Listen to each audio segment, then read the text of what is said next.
PC. George നേതൃത്വം നൽകുന്ന Kerala Janapaksham BJP. ലയിച്ചു. Party chairman PC. ജോർജ്, മകൻ ഷോൺ ജോർജ്, ജോർജ് ജോസഫ് കാക്കനാട് എന്നിവർ ബി.ജെ.പി. അംഗത്വം സ്വീകരിച്ചു.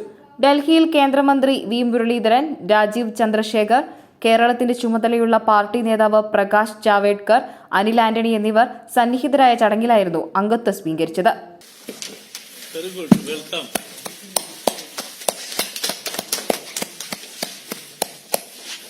2 മാസമായി നടക്കുന്ന ചർച്ചയുടെ അടിസ്ഥാനത്തിലാണ് തീരുമാനമെന്നാണ് പി.സി. ജോർജ് അറിയിച്ചിരിക്കുന്നത്. പാർട്ടി ആവശ്യപ്പെട്ടാൽ മത്സരിക്കുമെന്നും പി.സി. ജോർജ് വ്യക്തമാക്കി.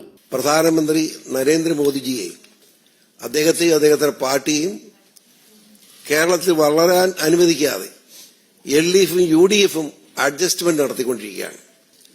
ഒരു രാഷ്ട്രീയ കച്ചവടമാണ് അവിടെ നടക്കുന്നത്. രാഷ്ട്രീയ കച്ചവടം. there is no political decision. That's very important. ഈ സാഹചര്യത്തിൽ കേരളത്തിൽ ലോകത്തിലെ ഏറ്റവും നമ്പർ 1 നേതാവായി ബഹുമാനപ്പെട്ട ഇന്ത്യൻ പ്രധാനമന്ത്രി മോദി മാറിയിരിക്കുന്നു എന്ന് ജനം അംഗീകരിച്ചിരിക്കുന്നു. ഗവർണറെ പോലും ആക്രമിക്കാൻ മുഖ്യമന്ത്രി പിണറായി വിജയന്റെ നേതൃത്വത്തിൽ നീക്കം നടക്കുന്നു. അത് ഒരു കാരണവശാലും ജനാധിപത്യത്തിന് ചേർന്നതല്ല. കർഷക ആത്മഹത്യ നടക്കുന്ന പോലെ തന്നെ സാമ്പത്തിക പ്രതിസന്ധിയുടെ പേരിൽ കേരളം പട്ടിണിയിലേക്ക് നീങ്ങിക്കൊണ്ടിരിക്കുകയാണ്. ഇനി ഈ സാഹചര്യത്തിൽ കേരളം രക്ഷപ്പെടണമെങ്കിൽ പ്രധാനമന്ത്രിയുടെ ദയാദാക്ഷിണ്യം കേരളത്തോടുണ്ടായേ മതിയാവും. കേരളത്തെ പട്ടിണി രക്ഷിക്കാൻ, കേരള ജനതയെ സഹായിക്കാൻ ചെയ്യാൻ കഴിയാവുന്ന എന്നെപ്പോലൊരു പൊതുപ്രവർത്തകന് ചെയ്യാൻ കഴിയുന്ന ഏറ്റവും വലിയ കാര്യമെന്ന് പറയുന്നത് ബി.ജെ.പിയോടൊപ്പം പ്രധാനമന്ത്രിയോടൊപ്പം ശക്തമായ നിലപാട് സ്വീകരിച്ച് മുൻപോട്ട് പോകുക എന്നത് മാത്രമാണ്. യാതൊരു സംശയമില്ല, ഇനി വരാൻ പോകുന്ന പാർലമെന്റ് തെരഞ്ഞെടുപ്പിൽ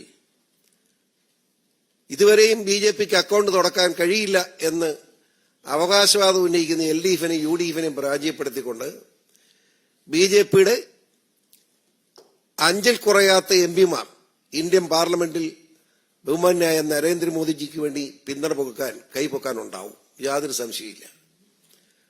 അതുപോലെ തന്നെ അടുത്ത് വരാൻ പോകുന്ന അസംബ്ലി തെരഞ്ഞെടുപ്പിലും CPM-ഉം കോൺഗ്രസും ഒരു കക്ഷിയായി മാറുന്ന സാഹചര്യത്തിൽ ഡയറക്ട് ഫൈറ്റ്